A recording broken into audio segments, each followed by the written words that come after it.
फिर से अब की आशा देवी के, फिर से अब की आशा देवी के जीते है बहन जी। बरुना पंचायत से मुखिया नहीं है बहन जी। बरुना पंचायत से मुखिया नहीं है बहन जी। कामेश्वर सिंह के पत्नी के, कामेश्वर सिंह के पत्नी के जी नहीं है बहन जी। आशा देवी जी के मुखिया नहीं है बहन जी।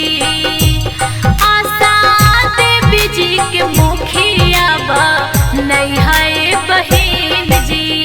आशा देवी जिंदाबाद, जिंदाबाद जिंदाबाद, कामेश्वर सिंह जिंदाबाद, जिंदाबाद जिंदाबाद, वरुणा पंचायत की महान जनता जिंदाबाद, जिंदाबाद जिंदाबाद, हमारी एकता जिंदाबाद, जिंदाबाद जिंदाबाद, आशा देवी जिंदाबाद। जिंदाबाद जिंदाबाद। वरुणा पंचायत के बड़ी उम्मीदवार हो, अच्छा नेता बड़ी भारत माँ के लाल हो। वरुणा पंचायत के बड़ी उम्मीदवार हो, अच्छा नेता बड़ी भारत माँ के लाल हो। सब विरोधियन के झांसा में ना, सब विरोधियन के झांसा में ना आई है बहन जी। आशा देवी जी के मुखिया नहीं है बहन जी। आशा देवी जी के मुखिया नहीं है बहन जी।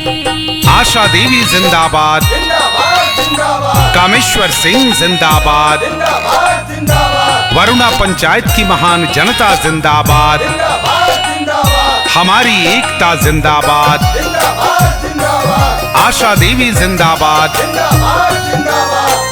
कर्मठ सुयोग शिक्षित बड़ी उम्मीदवार हो, सबकी सुरक्षा सबकी करी है विकास हो।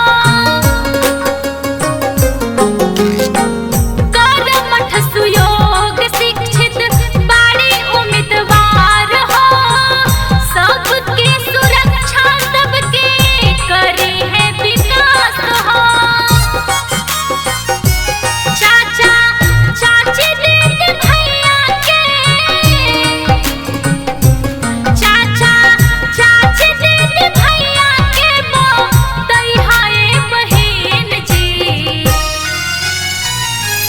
आशा देवी जी के